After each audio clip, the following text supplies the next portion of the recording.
Hello, Didi did it here. Today we're making a cake. So for any pastry chefs that are watching, if you're triggered easily, please just turn away or endure the whole video. Thank you in advance. We're going to start with preparing the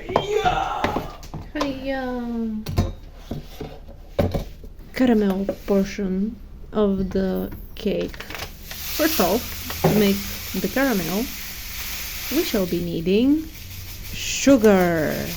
Yes. How not obvious. Make sure to measure the correct amount of sugar needed for the recipe. See, I used all the rest of it and I don't even have the right amount of sugar.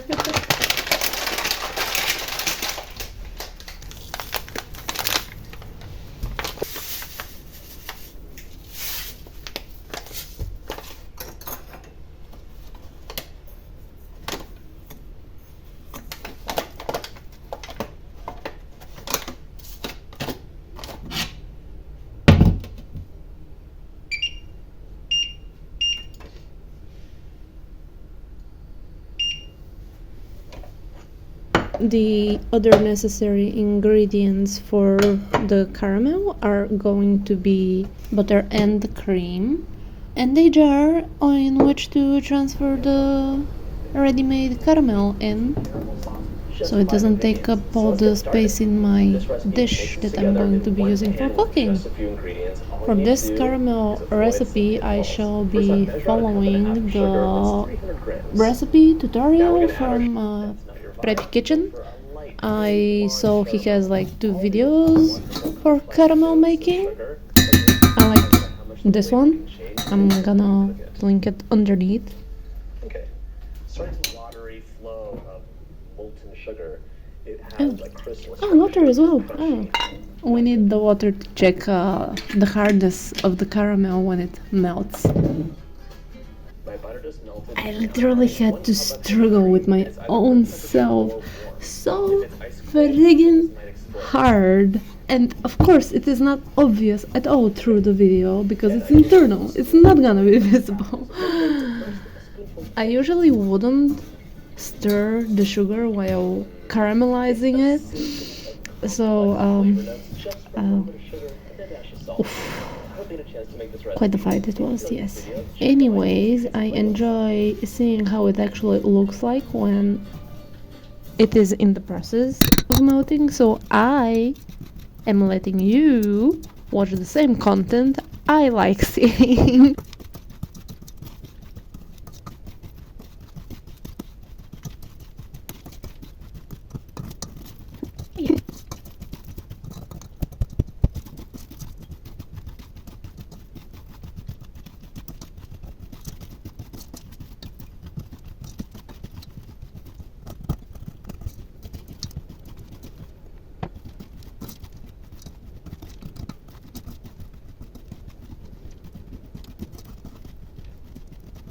Because I used like a metal spoon instead of a wooden one, the sugar that was stirred got stuck to it, so I ended up scraping it off with another spoon.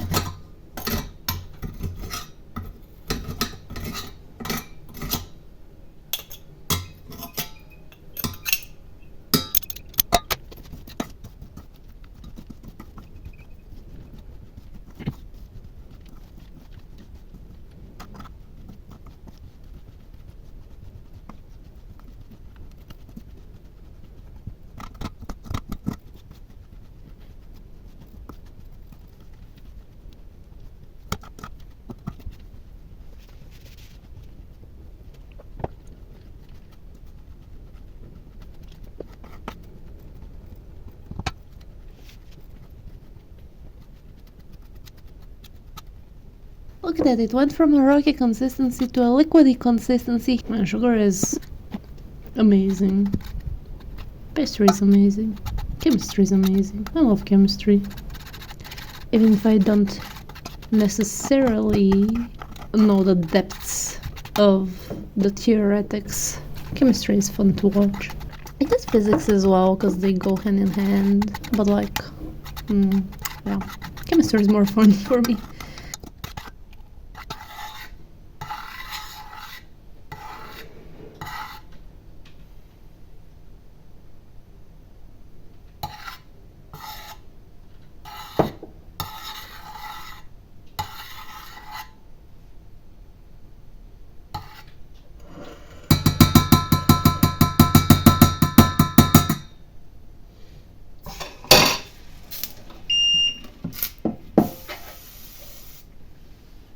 Now, time to add the butter and hear the sizzling sound.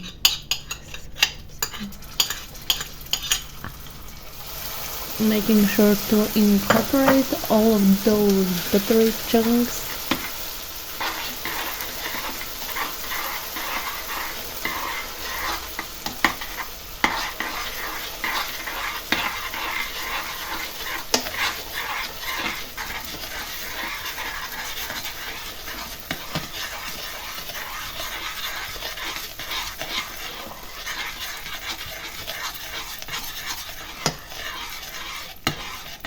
Then put back onto the stove and keep checking for the hardness of the caramel while continuously stirring.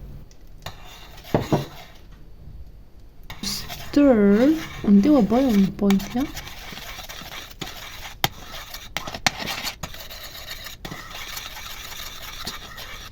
Let me just prep that metal over there.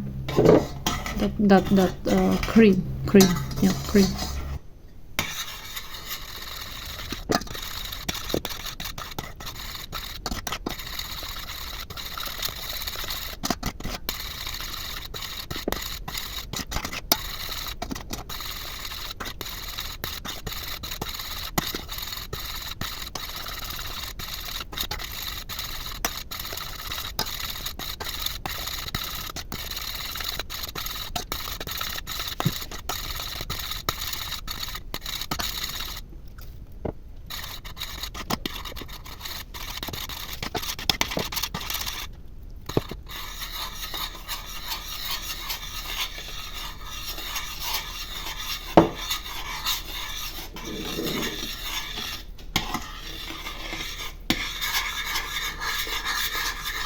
I was very careful how I poured it because the dish tends to slip up the liquid at the bottom, and I added incrementally.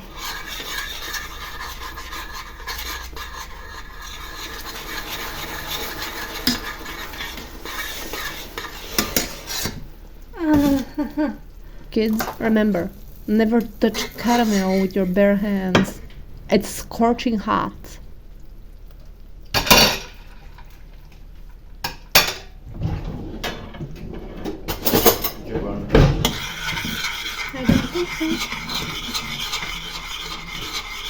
I kept pouring the cream incrementally. As you can see, the reason being that the whatever caramel is in the pot keeps on bubbling up and bubbling up and bubbling up and bubbling up. So until it calmed down, I added the rest of the cream and kept on stirring until the caramel reached the correct consistency. I tried making caramel coffee out of the caramel I made, cause why not?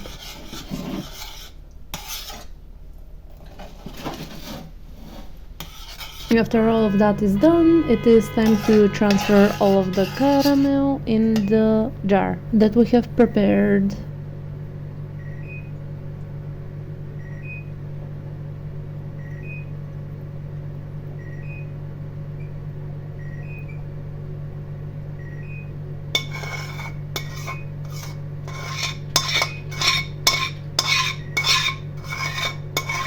Let's try it. Go.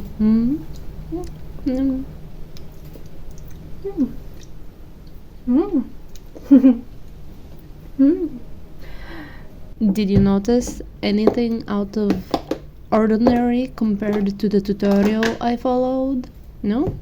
Well, I literally forgot to add the salt before transferring to the jar. So now I'm adding it into the jar after it is transferred. Time to stir.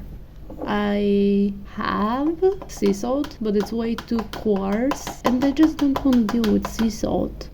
So I just added normal salt.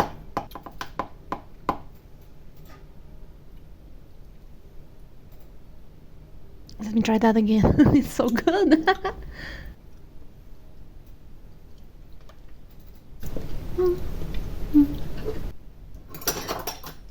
Make sure to clean as much as possible off of the product back into the jar.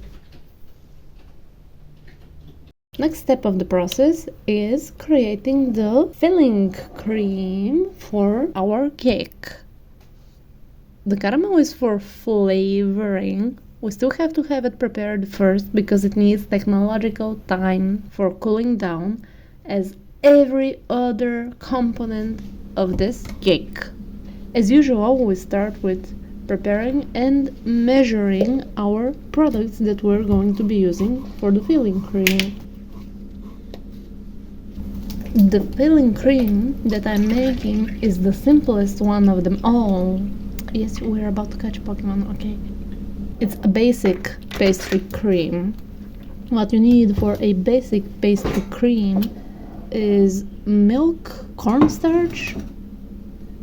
You can actually use different types of starches, they just solidify differently.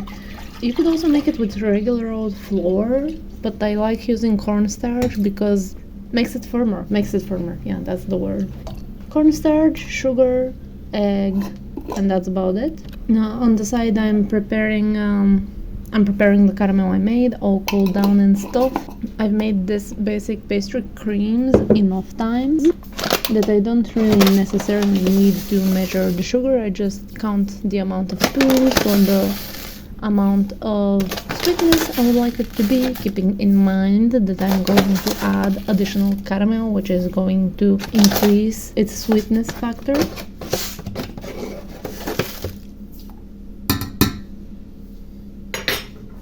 From the milk, you make sure to not use all of the amount in the pot that you're going to heat up, and you save up some for the cornstarch mixture that you're going to make. The cornstarch mixture includes an egg, the cornstarch, and the milk. You basically need the milk so that the so the egg with the starch mixture isn't like all clumpy and stuff when you add it into the boiled up milk. Here I have decided to gradually add the cornstarch to the beaten up egg bit by bit, and afterwards add the milk bit by bit until it's fully well incorporated. I do not always approach making this basic pastry cream in the same way as the last way, and that's fine. You just have to know of having the basic egg starch part of the milk away, and you can incorporate them in whatever order you want. At the end of the day, they're all going in one place.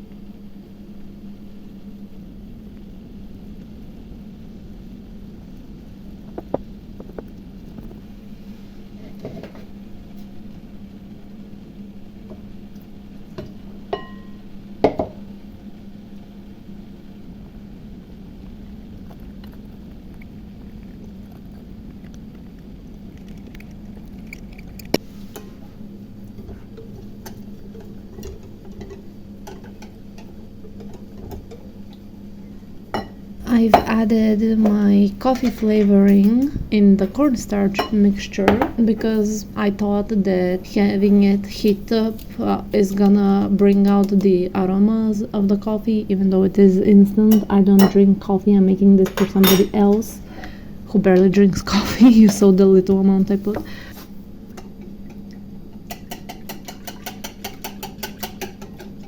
Then after your milk has boiled up, you add the boiling up milk to the starch mixture, bit by bit, so the egg that is in there doesn't curdle from the insane boiling temperature that your boiling milk is in.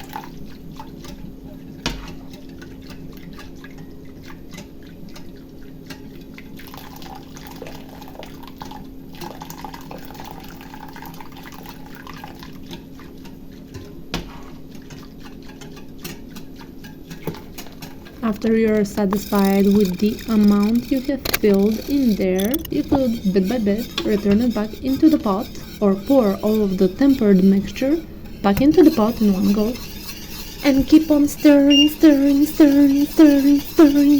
like your life depends on it until all the foam disappears and it starts kind of bubbling up and boiling up. You should let it bubble up for about 3 or so minutes so that the starch could be cooked.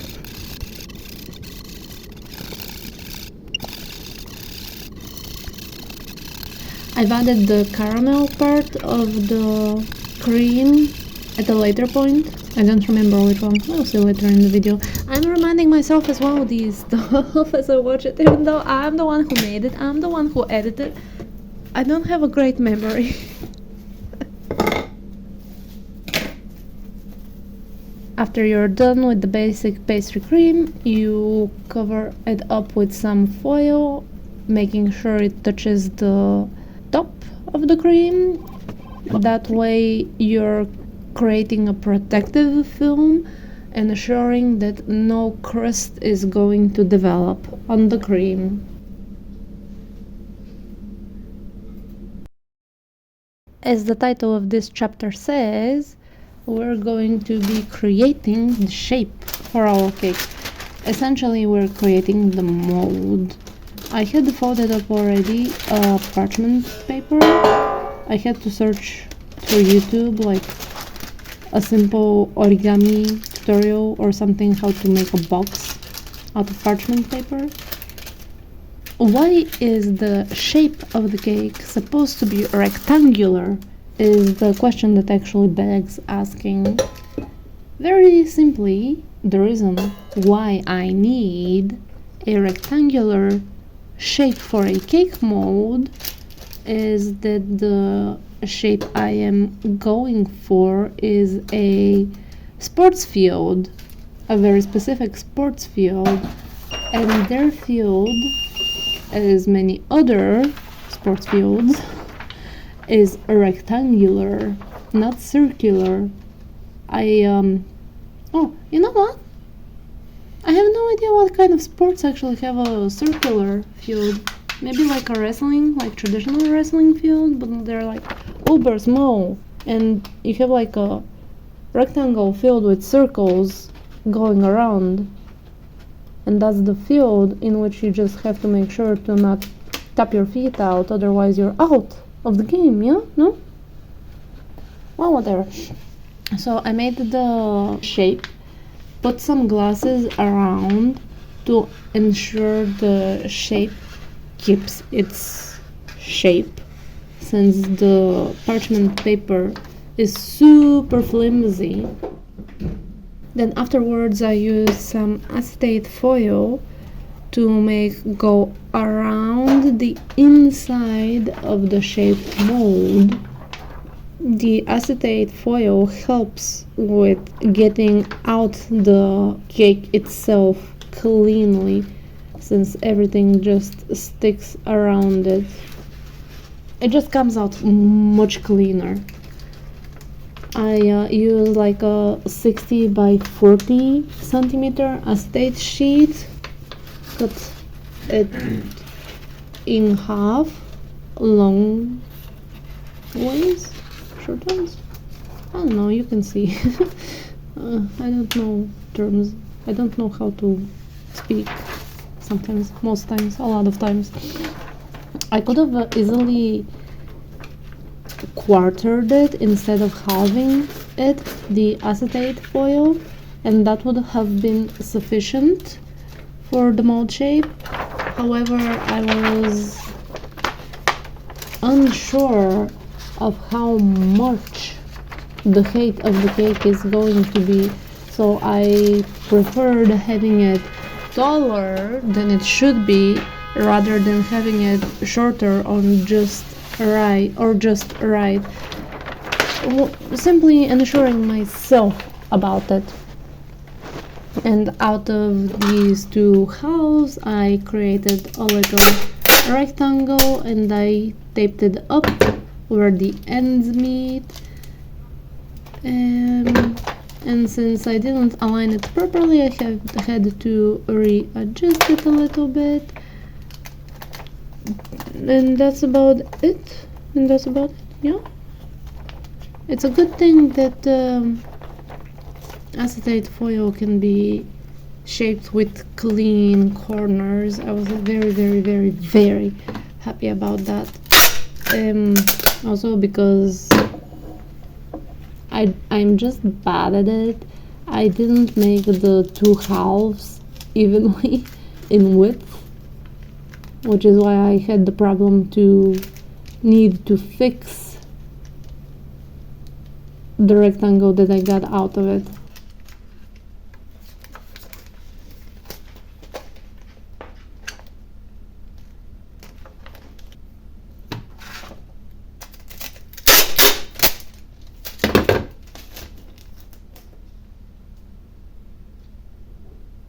Oh yeah, I also made sure that the end of the tape ends up on the outside of the acetate mold. How do you English people pronounce this shit? How do you differentiate between mold and mold? Like the sound.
This is how it ended up looking, and I was happy.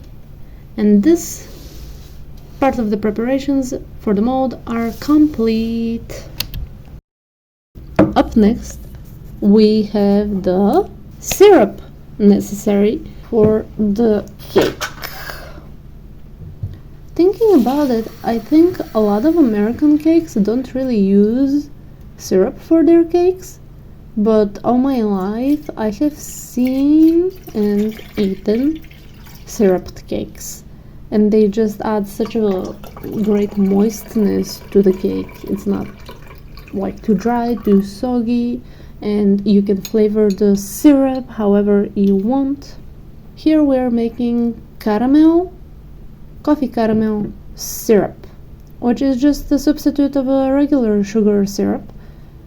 Here, instead of using sugar and boiling it up until a caramelized point, I just add water, and to the water I add the caramel mixture that we have already made, saving up unnecessary processes. And of course, the coffee. That's like the whole flavor profile of the cake. Coffee caramel cake.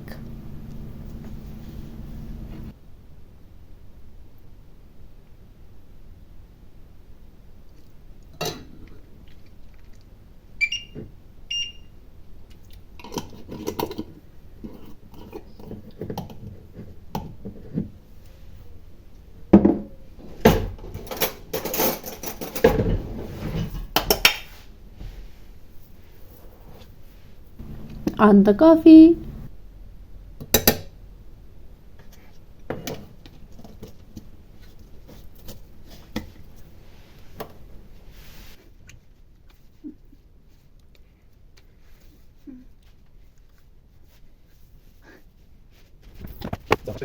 Stir a little bit.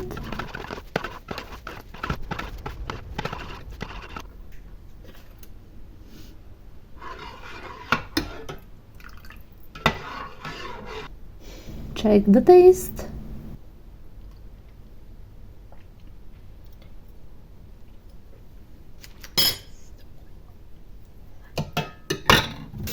If not sweet enough, add additional normal sugar.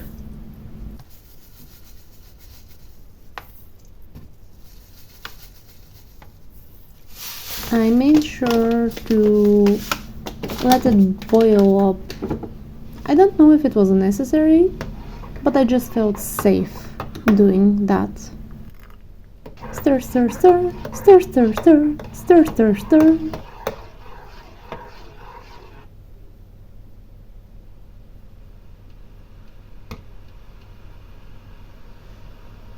Leave it to boil.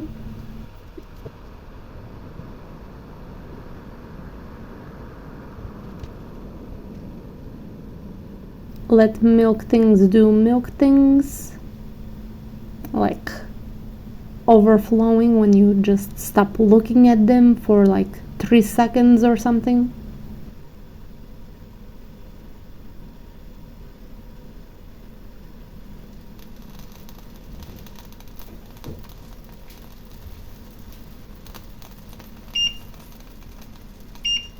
Panic that you didn't catch it on time, but pretend like nothing happened.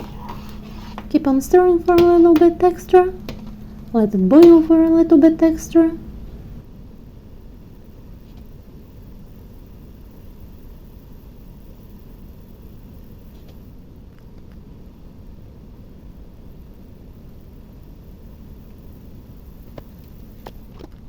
And call it done.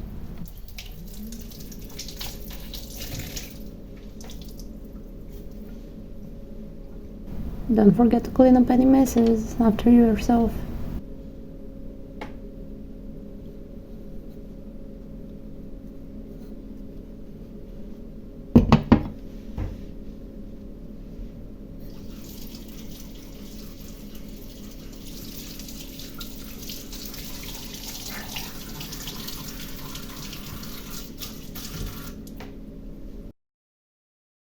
Oh yeah, did I mention? It's gonna be an eclair cake!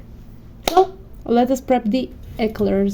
Before everything else for the eclairs, we're gonna prepare the filling for the eclairs. Remember that cream we made earlier? The filling cream? You can see it on the side. That is going to be enriched with some whipped cream.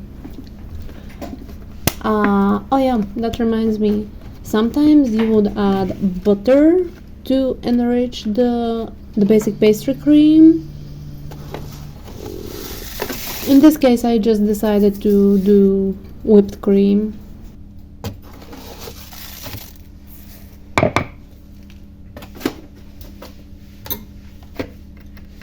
You can do the sound effect now.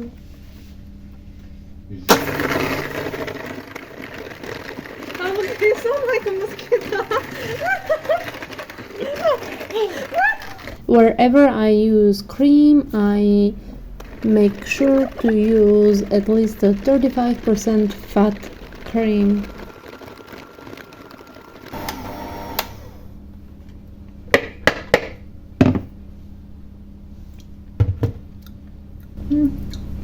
Good.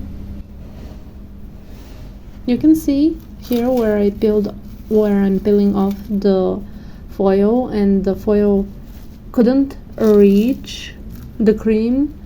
How different the crust is. It's like a little bit more darker, but it is super satisfying peeling it off.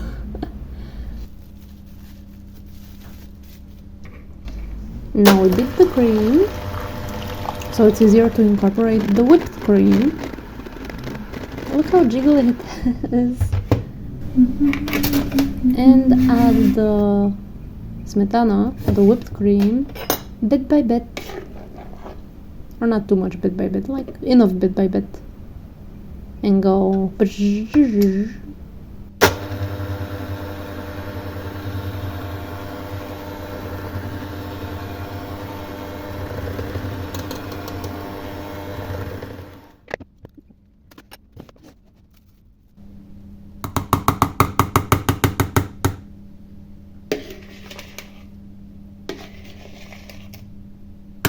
See the color difference between then and now after adding the whipped cream? Mwah. Let me just keep on tasting it. And here is where I added the caramel mixture for the flavoring of the filling.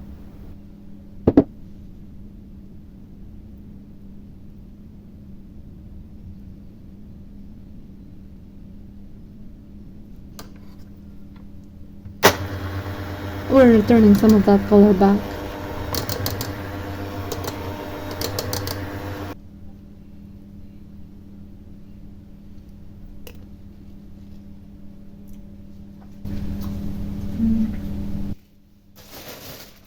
Eclair time!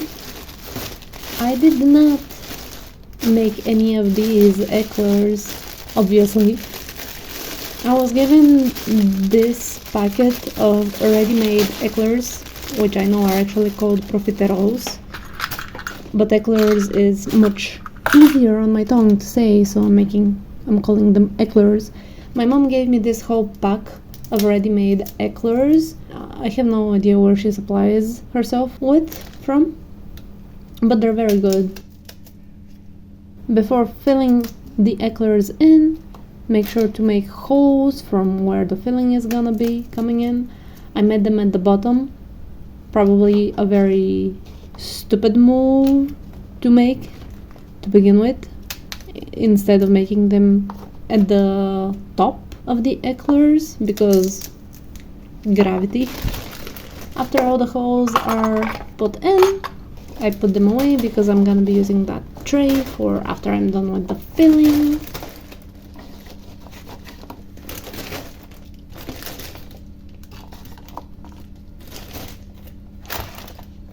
And then I prep my piping bag. I didn't want to cut a bigger hole in the piping bag, so I refrained from using this mechanism with the piping top and the other two parts that create the whole mechanism.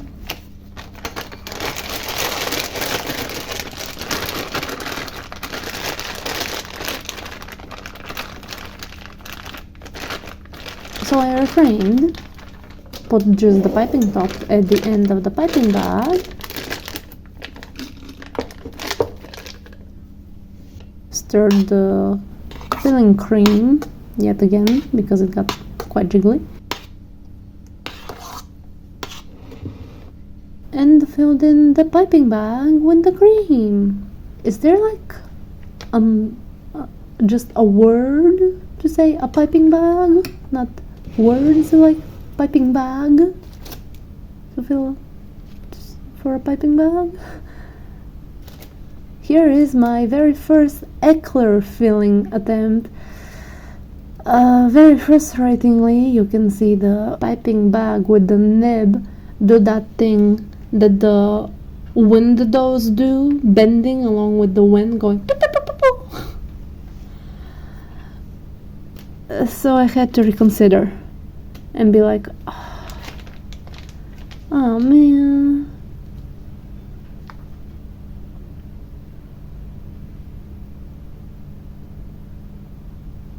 It's not working, bro.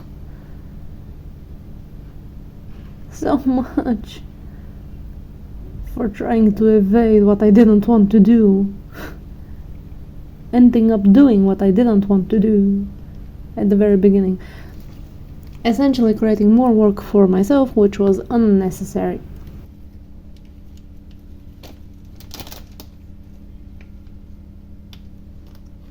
Make sure to get rid of any hairs if you see any.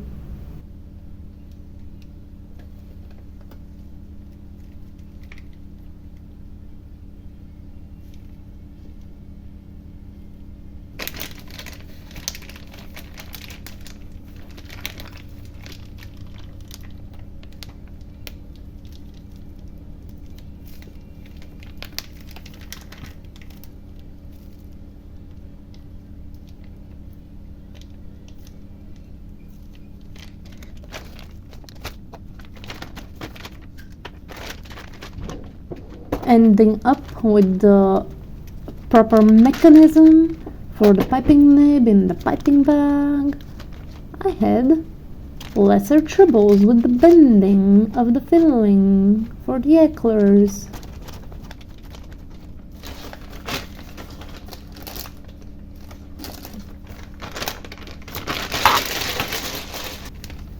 Fill in the piping bag again in the same manner as we did earlier.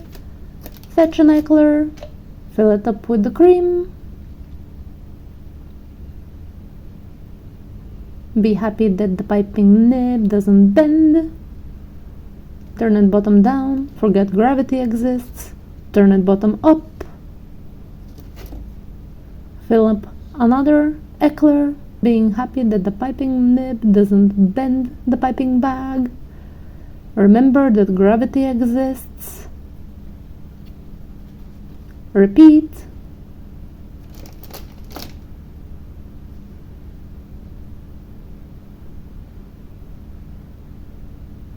And keep on repeating until the tray is full or until all of the eclairs have been filled.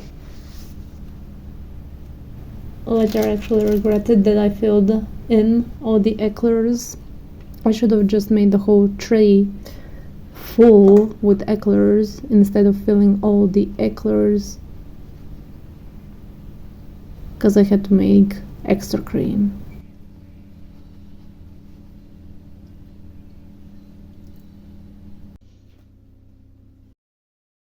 Yay! Time for layering!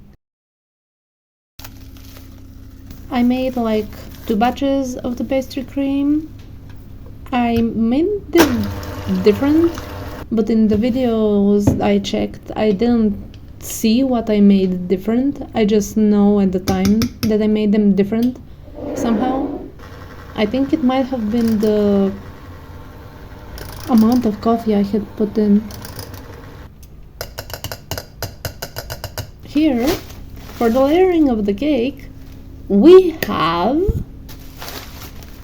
sponge cake. Is this how you call it? Sponge cake? Pan de Spain. Pan de Spain. Pan de Spain. We call it pan de Spain. I guess pan de Spain. Sponge cake. I made it in advance, well in advance, before I even made the caramel.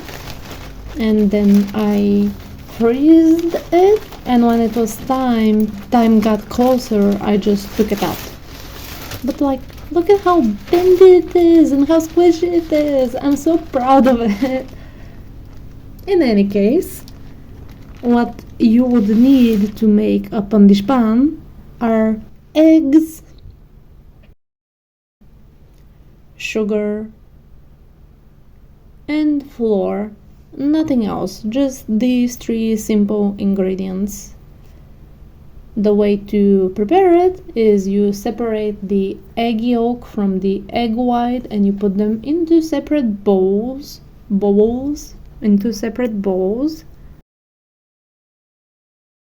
Then, with 1/3 of the sugar inside the egg yolks, you whip it until it becomes like super light. And then with 2/3 of the sugar along with the egg whites, you whip it until it becomes white and it reaches the hard peak stage. After you reach the hard peak stage, you add the egg mixture, fold the mixture very carefully so the air bubbles don't go out, and incrementally add the sifted flour. Pour the mixture in the baking pan. If thin, bake it 200 to 220 degrees Celsius, which is what I did. Bake until golden or a toothpick comes out clean, and follow the other 2 steps. And this is how I made my sponge cake. As always, I tend to use the best measuring methods that exist in humanity. Not a ruler, no, that's like too advanced for me. Just like the mold that I already have prepared. I don't need to measure anything. It's just there.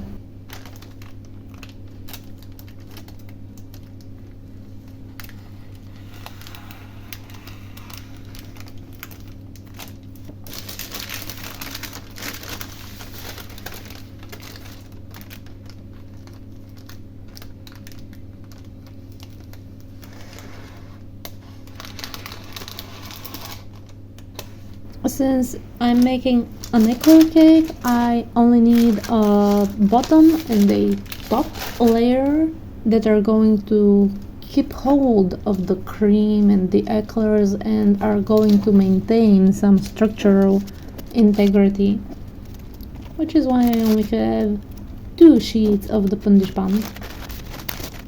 Measure the first sheet with the mold like we already did. Then we measure the second sheet in the same way, and all of the scraps you do not throw away under any circumstance, never. You always save them. You can always make something out of scraps, especially pastry scraps. Let me just assemble back the mold for the cake.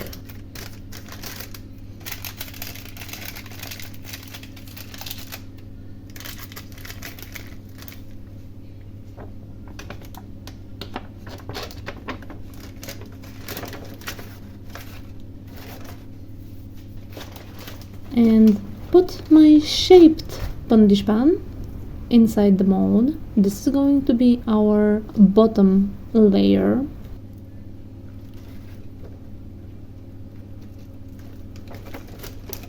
And I was so satisfied to see it fit. Not perfectly, but well enough. And that's good enough for me. And this is where the coffee caramel syrup comes in play. Even though the pundispán sheet is quite bendy and tasty by itself, it tends to be quite dry, and if you add the cream, it's gonna suck up all of the, it's not necessarily going to suck up all of the moisture, and you're still gonna be able to feel the sogginess.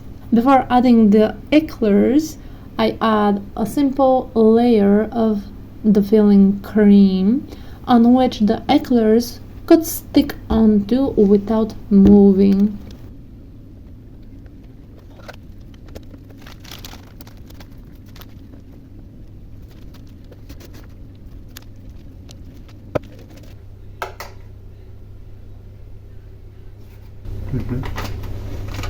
That's all you're gonna dip them in chocolate. What? Are you gonna dip them in chocolate? I'm making eclair cake. It's not cake. Or is it? Do you know what eclair cake means? No.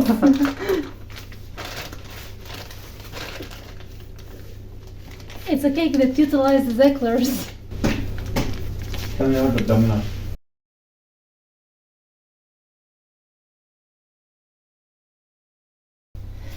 Yeah.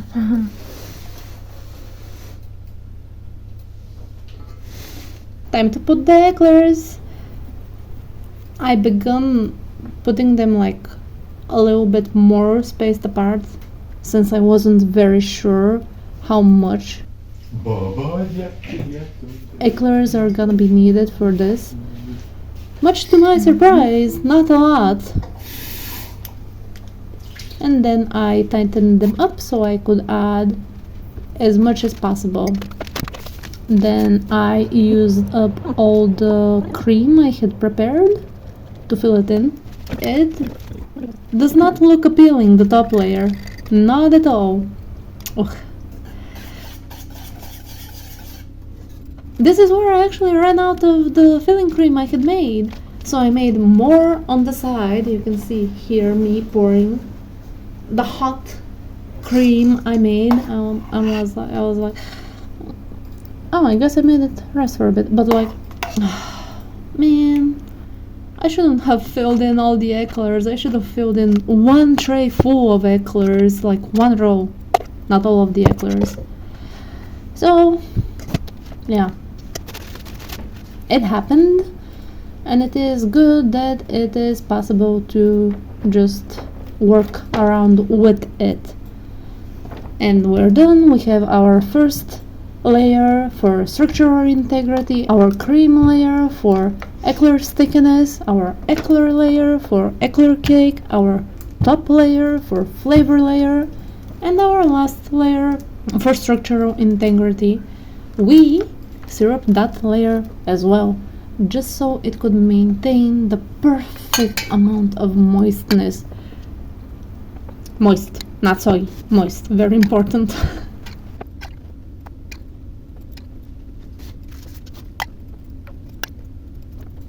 Wanna take a look? Wanna take a look?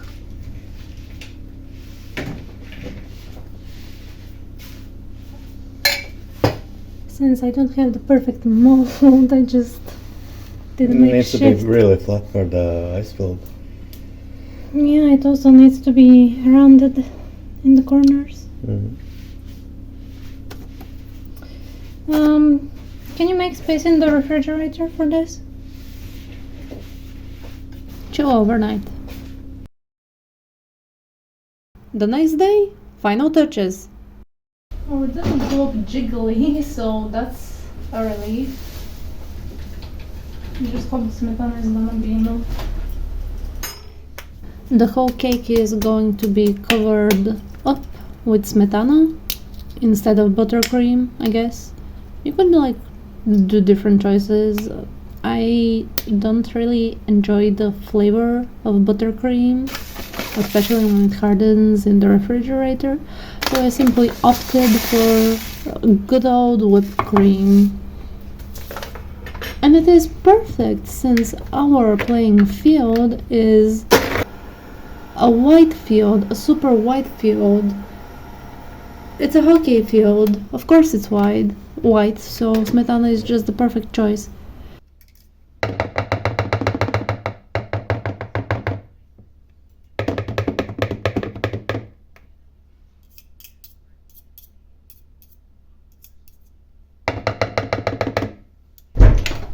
We take out the cake.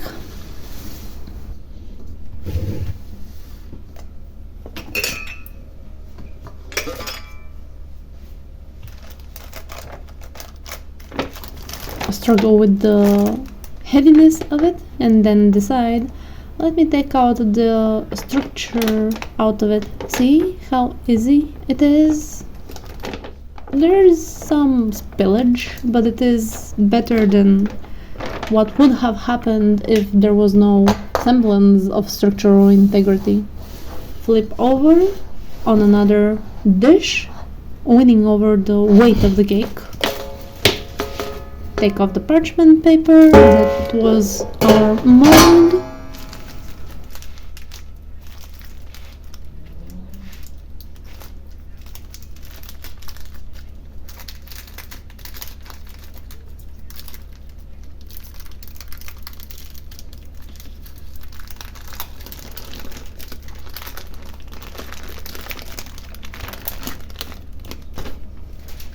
And keep on flipping.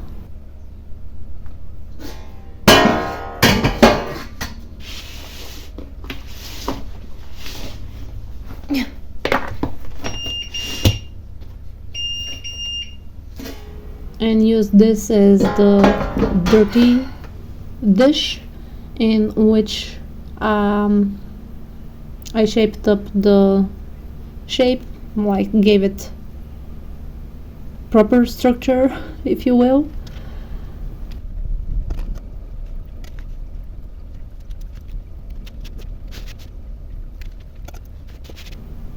You can see the little eclairs on the side. I see I made the rectangle a bit crooked, but that's alright. Flip again until it centers, or at least attempt to, until it centers.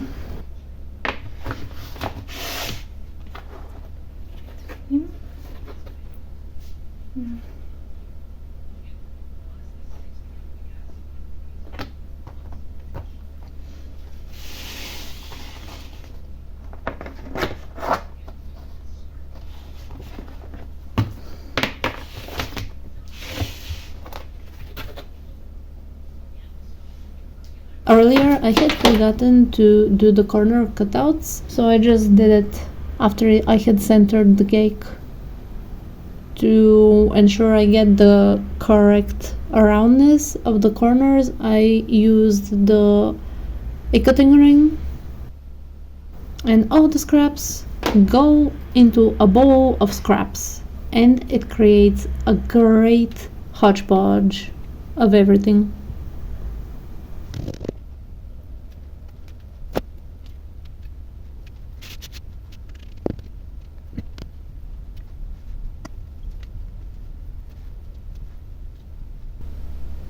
How do you like the shape?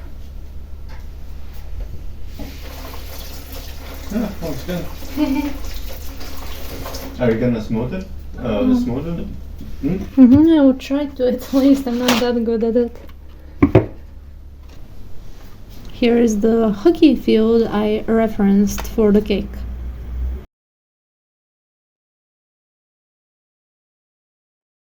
To smoothen out the cake, I just plop a few spatulafuls of the smetana and start smoothing it to the best of my ability.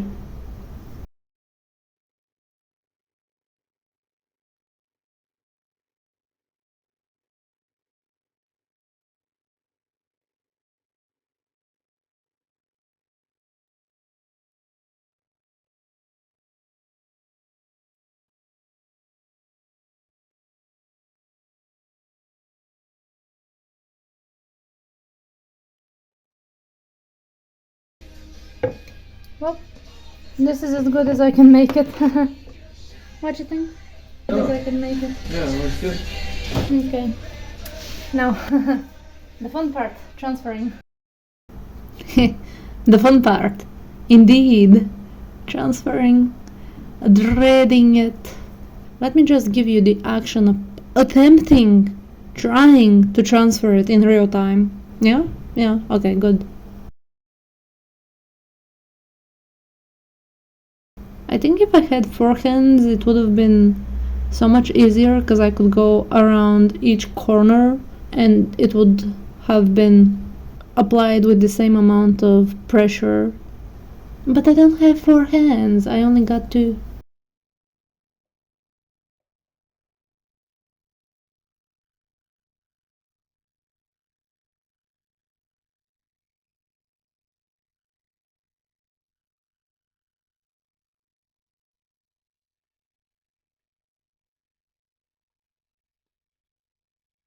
Thus, we gave up for the structural integrity. To make the markings of the field, especially the circular ones, I used the cutter I used for the corners because it looked like the correct size of a circle. Then a cup for the other 2 circles, a drinking water cup, and a simple water glass for the goal field.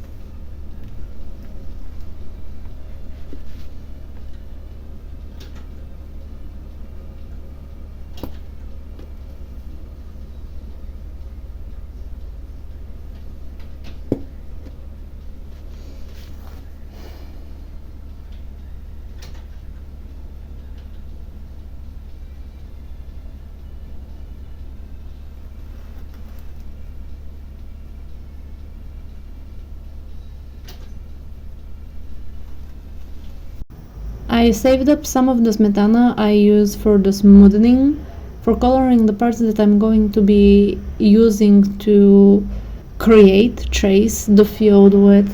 Thankfully, I just needed 2 basic colors, a blue and a red.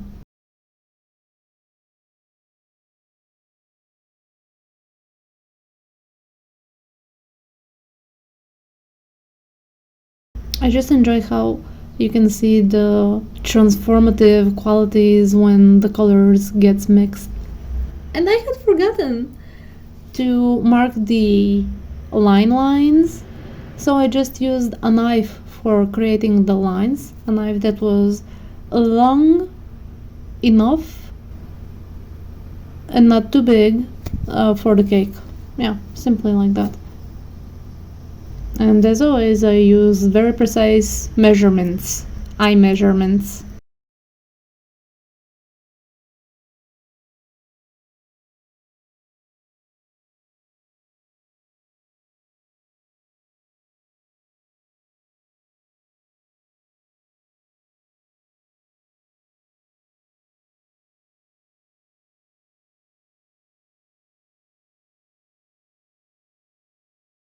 Time to color in the red.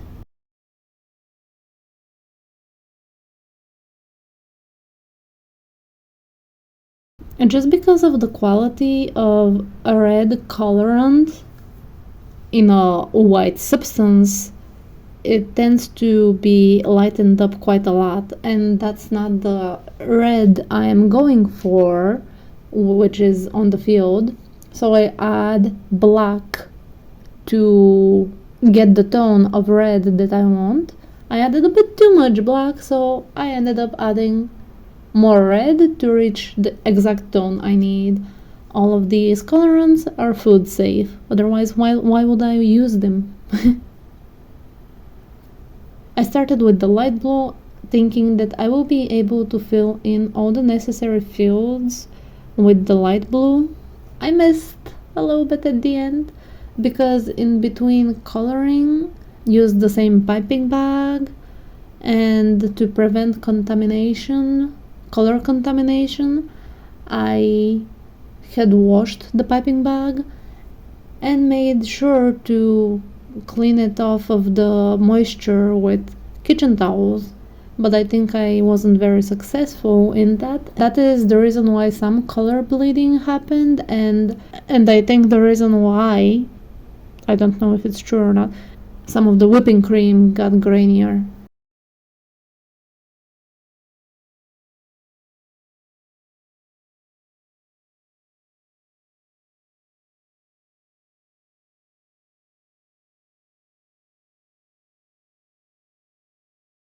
And the goalposts I just smoothen with a spoon that is about the same shape as the goalposts themselves.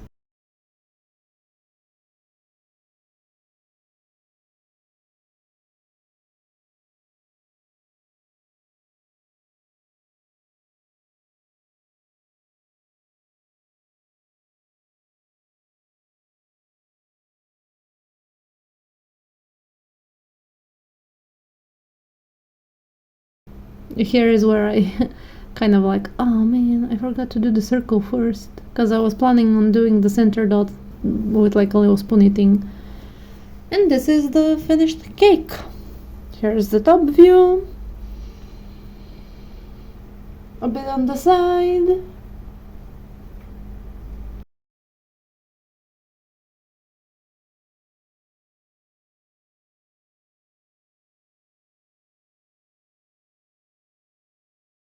And how it looked after it got cut up. That's all from me.